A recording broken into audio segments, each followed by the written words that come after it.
संवर्धन आणि बायोडायव्हर्सिटी यावर आमचं मुख्य काम आहे. तर सन्माननीय व्यासपीठ आणि समोर बसलेले सुद्धा सर्व विविध क्षेत्रात काम करणारे कार्यकर्ते यांना मी प्रथमतः वंदन करतो.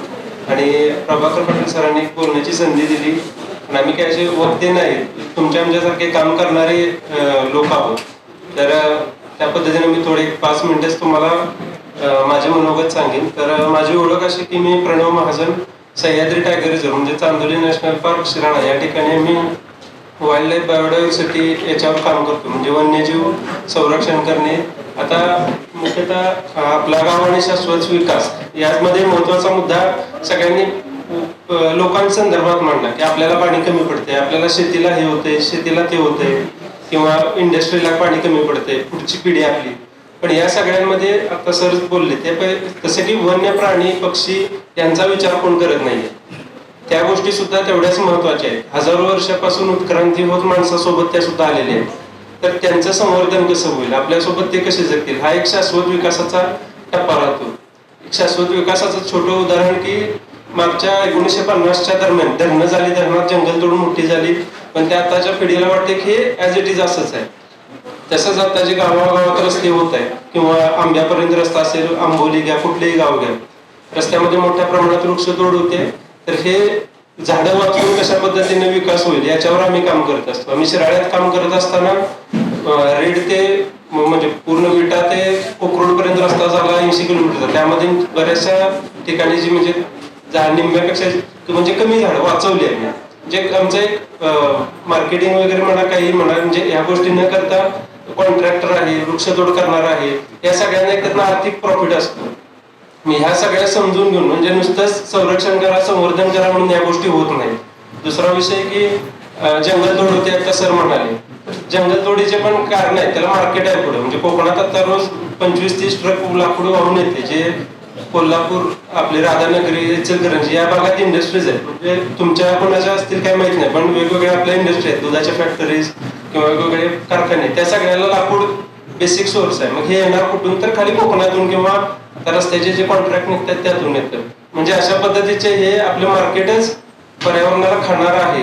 तर ते आपण संवर्धन तसं करू शकत नाही. म्हणजे सोलर आता कुणी पॉम्पलेट दिल्या, तर ते सोलर असेल किंवा अशा वेगवेगळ्या वस्तू ज्या शाश्वतेला उपयोगी ठरतील. एका घरानं गावानं सोलर वापरणं आणि त्या जागी एखाद्या इंडस्ट्रीनं सोलर वापरणं यात मोठा फरक पडतो. आणि ती इंडस्ट्री जर लाकूड फाटा कमी करत असेल, वर्षाचं समजा 20 टनाचं त्यांचं 10 टनावर आलं, तर ते जंगल वाचण्याचं एक प्रतीक होऊ शकतं. परत आम्ही अनेक काम करण्याची पद्धत आहे की खासगी जंगल वाचवणे. व्याघ्र प्रकल्पात काम करत असताना आता आंबाघाटाचा मोठा रोड होतोय, तर वाघांचा भ्रमण मार्ग यामुळे बाधित होत असतो. तर काही संस्था आहेत कोकणामध्ये की ज्या खासगी जंगल आहेत, समजा तुमच्या मालकीचं एक 50 एकर जंगल आहे, तर तुम्हाला काही हौस नसते की ती आपण बोललो की जंगल संवर्धन झालं पाहिजे, असं झालं पाहिजे, तसं झालं पाहिजे, पण जेव्हा स्वतःवर येतं तेव्हा माणूस काय म्हणतो, ह्या 50 एकरचे विकलं मी, यातनं 1-1.5-2 लाख रुपये येतात, मी ते विकतो जंगल आणि सरळ प्रॉफिट घेतो. सरासरी आहे. म्हणजे तिथं काय कुठल्या बायोडायव्हर्सिटी किंवा नॉलेज येत नाही. तर त्या ठिकाणी संस्था किंवा वन विभागासोबत आम्ही काय करतो, हे जंगल तोडून किती तुम्हाला प्रॉफिट मिळणार आहे, 1.5 लाख, तर हे 1.5 लाख डायरेक्ट घ्या, पण ते जंगल तोडू नका. म्हणजे आर्थिक गोष्टी आहेत त्या आर्थिक लेवलला सांगितल्या तर जंगल संवर्धन होतं. हा आमचा एक अनुभव आहे. त्यानंतर आमच्या एक कामाचा छोटासा मुद्दा म्हणजे वेगवेगळ्या गावामध्ये म्हणजे प्रभाकर पाटील सरांची आमची ओळख झाली. मानव बिबट संघर्ष आता मोठ्या प्रमाणात आहे प्रत्येक गावात. तर ते लोकांना नॉलेज असलं तुमचं सापाबद्दल, वन्यजीवांबद्दल, तर तुम्ही त्याच्याशी डील करू शकता. नॉलेजच नसलं, बिबट्या कसा वागतो, फिरतो, काय करतो, तर ते गैरसमजातून सगळे प्रकार होत जातात आणि कुठल्या गरीबावरच ते शेवटी घातक ठरतं. म्हणजे एखादा वनमजूर असेल किंवा ऊसतोड कामगार असेल, म्हणजे मजुरी करणारे, आणि या सगळ्यातून शेवटी पर्यटन आपण म्हणतो. तर कसं आहे की जैवविविधता नष्ट करून पर्यटन मिळवणं, म्हणजे आता गावागावात व्यवसाय काय आहे की वृक्षतोड करणारे एक लॉबी आहे. ती लॉबी काम करते, तुमच्याकडे येते, बाबा किती तुमची झाड आहेत बांधावर, 50 झाड आहेत, 50 झाडाचे 50,000 तुम्हाला देतो, तुम्ही सरळ झाड द्या आम्हाला. लोक पण काय विचार करतात, 50,000 फुकट मिळत आहेत, मुलाचं शिक्षण होईल, गाडी होईल, घराची दुरुस्ती होईल, यातनं देऊन टाकतात. ते फार विचार कोण करत बसत नाही. आमची अशी एक लॉबी मी काम करायचा प्रयत्न करतोय की जी झाडं तुमच्या तर ती झाडं ठेवण्यासाठी तुम्ही किती काम कराल. त्यावर हॉर्नबिल असतील, बिजन असतील, असे दुर्मिळ पक्षी आहेत. त्या पक्ष्यांची घरं आहेत ती संवर्धन होतील, ते पक्ष्यांचं वाढेल खाद्य किंवा त्यांची घरं राहिली तर ब्रीडिंग होईल. त्यांचं एक सायंटिफिक कम्युनिटी आहे पूर्ण. त्याच्या माध्यमातून आम्ही आता देवरुखमध्ये कॉन्फरन्स झाल्या, आता कुळशिंद्यांचा विषय एक वाढतोय, कोयना, आंबा, दाजीपूर या भागात. तसेच आम्ही दाजीपूर, काळमवाडी आणि राधानगरी या भागात जी काही खेडेगाव आहेत सगळी, तर त्यांचा मायक्रो प्लॅनिंग VDC डेव्हलपमेंटचं काम पण केलेलं आहे. म्हणजे काय होतं की मगाशी सर म्हणाले की ऑफिसमध्ये बसून प्लॅन सगळे ठरवले जातात, पण आमच्या संस्थेमार्फत आम्ही त्या घरी जाऊन, एका तुमचं गाव आहे तर त्या गावाच्या प्रत्येक घरात जाऊन त्यांची माहिती घेतली. तुमची काय गरज आहे, तुम्हाला निधी शिक्षणाला पाहिजे, मत्स्य काम करायचं आहे, खेकड्याचा प्रकल्प करायचा आहे, नर्सरी काय, तुमची काय कॅपॅसिटी आहे, त्यानुसार तुम्हाला तो निधी देण्याची VDC म्हणजे श्यामाप्रसाद मुखर्जी समिती. किती लोकांच्या गावात आहे ती समिती काय माहिती आहे? ऐकून आहे का या समितीबद्दल कोणी? जी गावं जंगलाला लागून असतात, वन्य अभयारण्य किंवा वाईल्ड लाईफ सेंच्युरी टायगर, त्या ठिकाणी या समित्या स्थापन असतात की त्यातून पर्यटन, जैवविविधता संवर्धन या गोष्टी व्हाव्यात. मग हे लोक घेत नाहीत बऱ्याच ठिकाणी. मग ते त्यामध्ये ट्रस्ट दाखवल्यानंतर, ट्रस्ट बिल्ड केल्यानंतर ते आम्ही वेगवेगळ्या ठिकाणी राबवले की पूर्ण, म्हणजे आमच्याकडे मुख्य कोल्हापूर जिल्ह्यातला भाग होता. मायक्रो प्लॅनिंग करून त्यावेळी म्हणजे टोटल तो एका गावाला 25 लाख रुपयाचा निधी असतो. तो निधी शाश्वत पद्धतीने खर्च केला तर ते भविष्यात एक 5-10 वर्ष उपयोगी येऊ शकतो.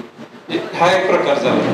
अशा पद्धतीने म्हणजे शाश्वत पर्यटन किंवा ग्रामविकास म्हणतो त्यावेळी आपण वन्यजीव, पर्यावरण आणि या सगळ्याचा विचार केला तर ते होऊ शकतं. फक्त माणूस म्हणून काम केलं तर ते आपल्याला लॉंग टर्म होणार नाही. आणि ह्या सगळ्यामध्ये एक मुद्दा राहिला होता की जलसंधारणाचे, जे मागाशी 2-3 लोकांनी बोलले, तर त्यामध्ये जलसंधारणामध्ये रिपेरियन झोन हा एक महत्वाचा भाग आहे. म्हणजे ज्या तुमच्या काही नद्या आहेत गावातल्या, त्या नद्यांच्या आसपास जंगल असायची पूर्वी. मग ते नदीचं जंगल, तिथे राहणारे प्राणी, नदीचं वाढणारं पाणी, पाण्याचे रिसोर्सेस किंवा जे काही उगम म्हणतात त्याला, हे सगळे आता का नष्ट झाले, पाणी का नष्ट झालं, तर हे रिपेरियन झोन नष्ट झाले. मग नदीपासची माती टिकणं आणि त्याचबरोबर एक 50 मीटर 100 मीटरचा झोन शासनामार्फत, ग्रामपंचायतीमार्फत टिकला तर ते पाणी येतं. आता इथून नरसोबाची वाडी किंवा तुम्ही कुठलाही भाग आहे, पंचगंगा, कृष्णा, वारणा, नदीच्या आजूबाजूला जंगल पण शिल्लक नाही, माती पण शिल्लक नाही. माती वीटभट्टीला जाते, जंगल काय ऑलरेडी गेलेलंच. ते भविष्यात बांबूची लागवड केली किंवा आंब्याची वगैरे फळबागा लागवड केल्या, म्हणजे ज्यातून प्रॉफिट पण शेतकऱ्याला होईल आणि एक पाणी मुरण्याची तिथून पुढे त्या गावातून म्हणजे एक लॉंग टर्म प्रोसेस आहे. पुराचं पण क्षेत्र बाधित होत नाही. त्यामुळे जे रिपेरियन झोन असले तर पूर सुद्धा, कारण कांदळवन तुम्ही सुनामी ह्या कांदळवनामुळे अडवल्या गेल्या. जिथं कांदळवन, तसं जिथं जंगल असेल तिथं सुनामी किंवा आता पूर येतात आपल्या नदीकाठच्या भागात, तर ते अडवले जाते. म्हणजे अशा बऱ्याच छोट्या छोट्या गोष्टी आहेत. मियावाकी जंगल आहेत आमच्या जवळपास 5 ते 6 मियावाकी जंगलाचे प्रोजेक्ट्स आहेत. आता आंध्रामध्ये आम्ही करतोय, वेगवेगळ्या ठिकाणी प्रायव्हेट, गव्हर्नमेंट, इंडस्ट्री, कोणाला हवं त्याला आम्ही कन्सल्ट करतोय आणि राबवून घेतो ते मियावाकी जंगलाचे प्रकार. तर ह्यासाठी आम्ही ऑनग्राउंड जेवढं काम करता येईल त्यासाठी प्रयत्नशील असतो. आमची टीम पूर्ण वेगवेगळ्या विषयात काम करणारी आहे. त्या माध्यमातून आम्ही काही कन्सल्टिंग असेल किंवा श्रमदान असेल, काही असेल, या माध्यमातून काम कंटिन्यू सुरू असतं. कुणाला मदत लागली काय तर आम्हाला निश्चित संपर्क करा, आम्ही मदत करू, आम्हालाही आनंद वाटेल. आणि बरेच त्यामध्ये जे गोष्टी असतात या आपल्याला सर्वसमावेशक दृष्ट्या जो शाश्वत विकास आहे तो आपल्याला ऑन ग्राउंड राबवता येईल. त्यासाठी वेगवेगळ्या तज्ञांची तुम्हाला गरज लागेल. एक तुम्ही म्हणजे सगळ्याचे आम्ही तज्ञ आहे अवसर नाही, पण आम्हाला माहिती असतात की बाबा आता प्रमोद माळे आले नाही, ते कशाचे तज्ञ आहेत, किंवा अजून कोणते सर होते, मग अशी 2-3 लोक होते, त्यांचे पण संपर्क केले. म्हणजे या माध्यमातून ह्या चळवळीचं एक उद्दिष्ट म्हणजे सक्सेस झाल्यासारखं आपल्याला दिसेल. धन्यवाद तुम्हाला बोलण्यास संधी दिली. Mobile number Pranav Mahajan, mobile number 9657 493 161.